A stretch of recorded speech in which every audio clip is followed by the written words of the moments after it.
rasulillah wa ala alihi wa sahbihi wa man wala. Asalaamaaleykum wa rahmatullahi taala wa barakatuhu. Mboolem mbokki fi teew ñi ngi leen di nuyu, di leen sant, di leen gërëm, di ci jiital sunu wayjur yi ci kaw di sëriñ Mahmadan Abdoul Ahad ak sëriñ Cheikh Bachir Abdoul Khadr mi fi teewal xalif général des Mourides, di ko yóbbante ak cant ni ko ñëpp defee ndax loolu mooy li war ci Cheikh Mouhamadou Mountakha, ndax bis bii nu mel rek jëmmam moo tax, ndax moo ci ñaan, moo ko jël en charge, moo jox ndigal taalibe yi. loolu nag nekkul loo xamante ne bii luy bette la, ndax tey sëriñ bi dafa ak dimension boo xam ne dimension mondiale la yore, di incarner leadership bu l'islam ci àdduna. gis ngeen ne lépp loo xam ne xew na ci réewi jullit yi ak fu mu mën a xewee, s'il vous plaît, ak fu mu mën a xewee gis ngeen mu def ci loxoom, moo xam Chine la, moo xam Turquie la, moo xam Maroc la, ak fu mu xew ci àdduna si yëpp. bu dee ci biir réew mi gis ngeen tam ni muy def, mooy xalifa général des mourides, waaye taxawaay bi mu taxaw dina jëpp la taxawee. suñu wajur wi toog di Cheikh Ahmadou Mansour foog naa ne mën na ci seere. kon sëriñ Bass ñu ngi lay yóbbante ci sëriñ bi ay cant yoo xam ne ci sëriñ Ahmadou Mokhtar lay bàyyi ko, waaye bàyyi ko ci mbooleem yoonu murit, waaye bàyyi ko ci mbooleem dina yëpp, bàyyi ko ci réew mi yëpp. di nuyu monsieur le ministre de l'intérieur ak ministre Moustapha Sarré mi mu àndal, directeur yi nga xam ne ànd naa ak ñoom. di nuyu le gouverneur, le préfet, le sous-préfet ak mboolem délégation bi yépp. di ko sant ci kàddu rafet yi nga xam ne jibal na ko fi, di ko ci gërëm, waaye surtout di ko sant ci taxawaay bi nga xamante ni gouverneur taxaw na ko ci bis bi. loolu faaw ñu biral la ko. ñi ma jiitu de wax nañ ko, notamment njëwriñ Mbacke Faye, lépp lu ko waroon ci bis bi moom gouverneur def na ko en coordination ak Samba Diop mi nga xam ne aussi taxawaay mi rafet na trop, ñu la koy delloo dénk ndax mi ngi liggéey bu am solo.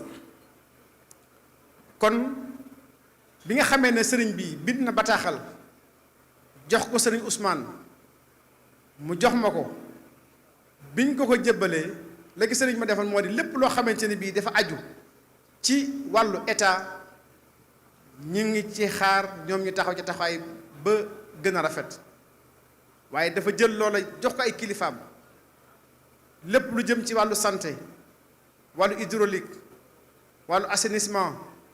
ak yu demee noonu, lépp lu ci war ñu def ko ba def ci loo xam ne nga xam ne lii seen yéene la, waaye mën nañ faa bañ àgg. kon gouverneur loolu faw ñu béré ko sa kilifa, di ko sant, di ko gërëm, di ko yóbbante ak cant ak ngërëm li, ndax moom aussi bu defee loolu monsieur le premier ministre moo ko jox ndigal ak monsieur le président de la république.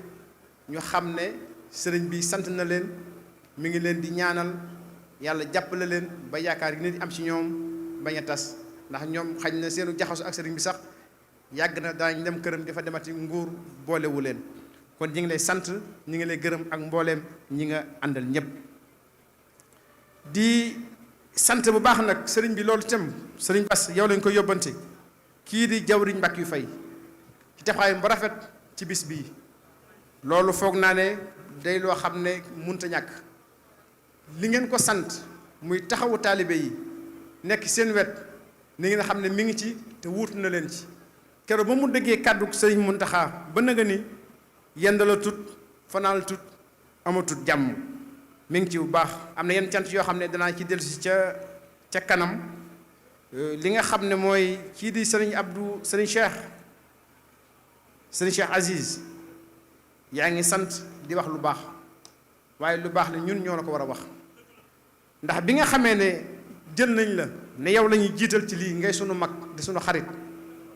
képp koo woo lam na wax moo di ne booy jiital naa topp si ginnaaw na mu gën a rafet. te ñoom ñëpp noonu nii lañu ko defee. sëñ Cheikh Thioro mi ngi noonu ci sa wet, sëñ Sidi Abdou Aziz mi ngi noonu ci sa wet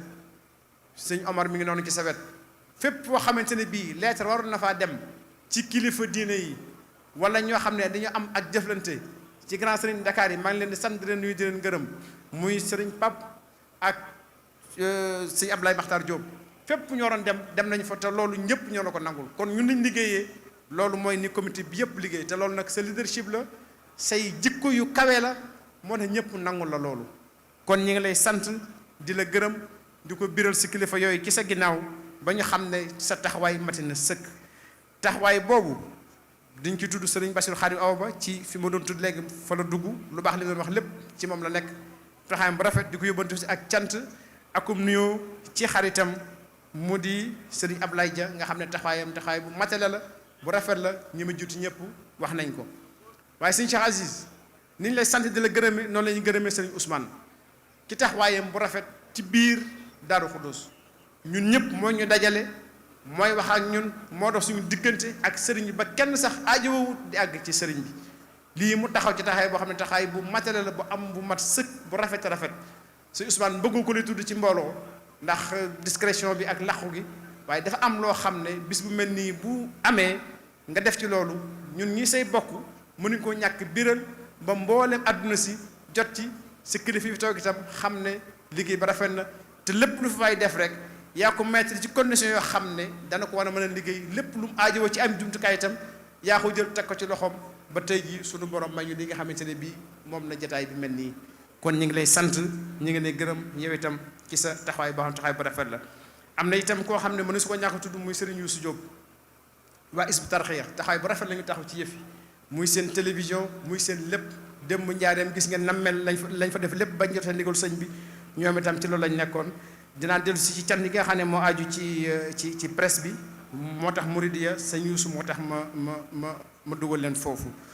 kon ñi ngi sant itam l'ensemble des partis politiques ñoom ñëpp teew nañ fi xam ne sëriñ bi ñëpp la jaboote xam ne sëriñ bi kilifa réew mi la mooy bàyyi ñëpp ñoom itam ñu xamee ko noona ba kenn ku ne man kenn ëpp lu ma ci sëriñ bi te jii ñoom ñëpp ñu teew.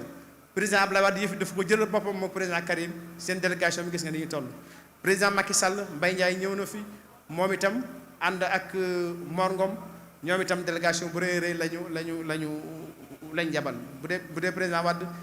ministre Aliou Diop mi ngi fi ak Mayoro ak ñi àndal ak monsieur Niang ak ñi àndal ñëpp foog naa ne ëpp nañ sax lu ma ñaar fukki nit yéen député ña nga togg ne ca côté ba. bu dee PS waxoon nga ko présidente Aïssatou Sow Diawara président Fada bi ngi ci kaw moom demagut ndax moom ci yëfi la président Oumar Sarr yabal na fi Aliou Thiam mënumaa limoon nañ ko waaye dañuy feeñal rek sunu cant ci ñoom ak sunu yéene ñuy xam ne lii mooy jàmmi Sénégal tant bu day nii ñëpp daje fi yitte ji di jenn muy luy jëmale réew mi kanam luy boole nit ñi loo xamante ne bii day tappi xol yi lii moo tax Sénégal jàmm rek moo fi am moo tax seen toogaay bii ngeen toog jënd ak ministre de l'intérieur muy ministre du culte nekk aussi ki nga xam ne mooy yor responsabilité lépp yoo xam ne jëm na ci parti politique yi jàppalante yi xolam war naa sedd ci li fekkee jataay bi ndax fekk na fi mbooleem tarix yëpp ñu toog danaa ci ñëw léegi fekk mbooleem parti politique yëpp ñu toog kon na xam ne li mu jaboote sëñ bi doog ko jaboote waale di dajale ko ñu bokk toog ñëpp ñu am benn yitte muy Sénégal te bu Sénégal soxlaa kenn ci ñoom soxlaa tut kon sant nañ leen gërëm nañ leen du ma fàtte jigéen ñi ndax léeg-léeg dañ leen di xaw di fàttewaale Aïda Ndiongue présidente ñi ngi lay sant di la gërëm ki si taxawaay bu rafet yooyu itam ñëw nga ànd ak soxna ak mobilisation bu am solo indi fi mbooloo moo xam ne mu bari la Khady Fall Tall Afawo Khady Fall Ndiaye gis naa fi ñu bëree bëri xam naa dañu waroon jël liste bi dem ca ñoom aussi di leen tudd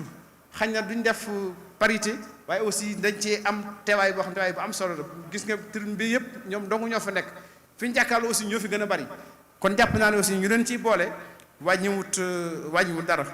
ku ma tudd rek nag nga jéggal ma ndax bindu ma ko woon dama ko doon def noonu rek kii di sëñ Mansour ñu ngi lay sant bu baax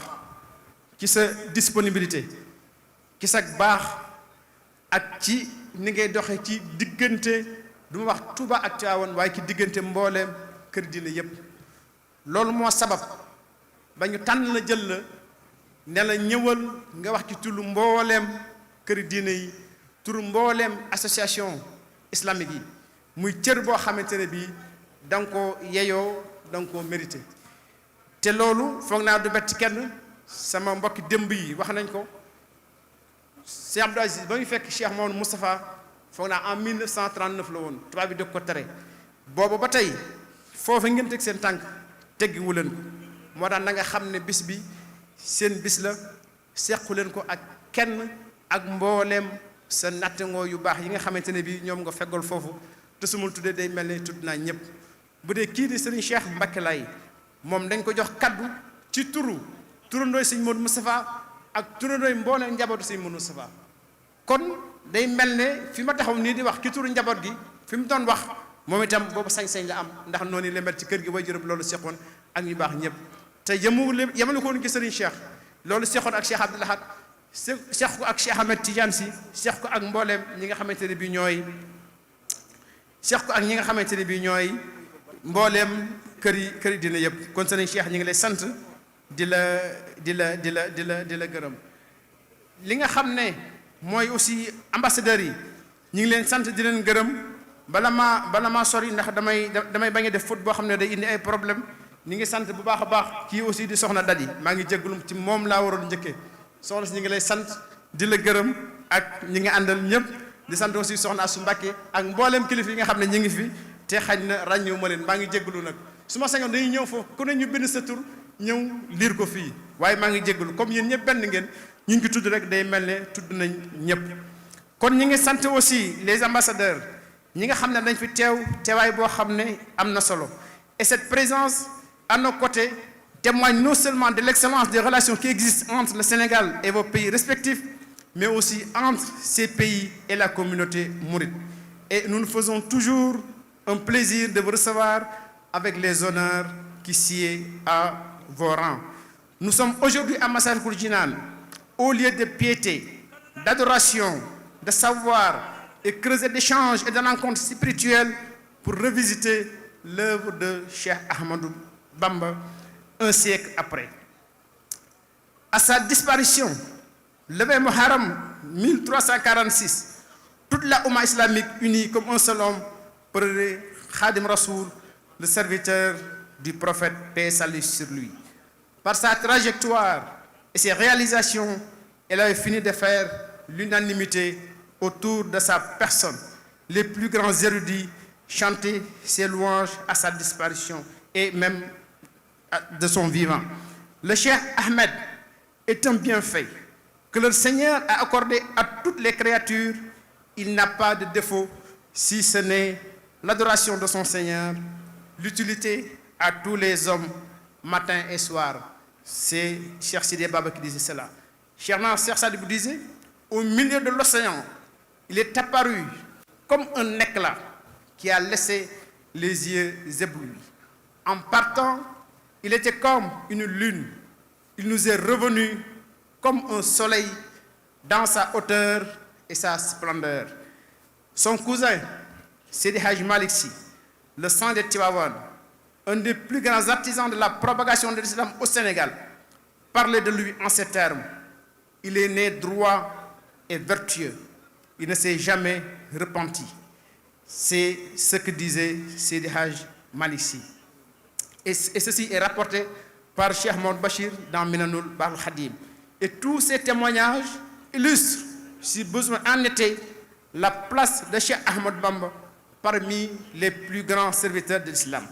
Et cette place, le Cheikh l'a acquis au prix d'efforts multiples et surhumains. De sa naissance vers 1853 à sa disparition, il n'eut pas de répit. Ainsi, après de brillantes études, il fréquentait les plus grands savants de l'époque, tout en tenant le dara de son père, Mamadou Anta Sali, qu'il suivait entre le Bawol, le Jolof, le Saloum et le Kayor. Aussitôt après le décès de son père, le cheikh prit ses distances et annonça la couleur. Pour toute réponse à une invitation à aller présenter ses condoléances au Damel, il affirma: je vous remercie pour vos condoléances et conseils. Pour ce qui concerne le Damel, je n'ai pas l'habitude de fréquenter les monarques. Je ne nourris aucune ambition à l'égard de leur richesse, et ne cherche des honneurs qu'auprès du Seigneur suprême. Fin de citation. Cet acte héroïque,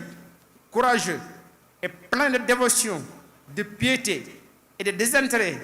pour les choses profanes est le premier d'une série de ruptures que le cheikh allait procéder pour faire l'histoire, entrer dans l'histoire et restaurer les fondamentaux d'une religion que les vicissitudes du temps commençaient à altérer avec un apport de pratiques païennes. Difficile et parsemé d'embûches était ainsi le chemin qu'il s'est choisi. Mais n'est-ce pas là le seul qui vaille d'être emprunté? Le chemin de la droiture, le chemin de l'adoration, le chemin de la piété, du savoir, du travail, le chemin qui mène vers Dieu en suivant les traces de son bien-aimé prophète Mohammed, paix et salut sur lui, et sa sunna ô combien pure. La Mouridia a effectué des pas de géant sur ce chemin, tracé par le cheikh durant le siècle qui vient de s'écouler. De 1346 à 1446, les différents khalifes généraux ont permis à la communauté mouride de préserver les principes et fondamentaux de la tariqa tout en accomplissant une œuvre colossale au niveau de l'éducation traditionnelle, de l'éducation moderne, de l'éducation spirituelle, mais aussi au niveau du développement socio-économique, sans oublier le développement fulgurant de la ville de Touba. D'éminents spécialistes sont en train d'éplucher ces différents thèmes durant la célébration du centenaire et les éclairages issus de ces travaux devront nous permettre de jeter les bases du futur. Nous ne doutons pas un seul instant que ce programme fort intéressant nous permettra de mieux connaître Cheikh Ahmadou Bamba pour bénéficier davantage de ses enseignements universels et de procéder à un travail d'introspection, d'évaluation et de prospection. Et nous vous adressons nos plus sincères remerciements et vous félicitons de votre engagement seul levier à la base de votre présence ici aujourd'hui, souvent au prix d'immenses sacrifices consentis chacun à son niveau, et nous vous remercions de l'intérêt effectif que vous accordez à notre invitation. Ñi ngi sant ñëpp di gërëm ñëpp wasalaamu aleykum wa rahmatullahi taala wa barakatuh jërë ngeen jëf lépp nag loo xamante ne bii rek fàtti naa ku ñu waroon tudd ñu la maa ngi koy jégalu waaye loolu nekkutoon suñu yéene jërëjëf merci.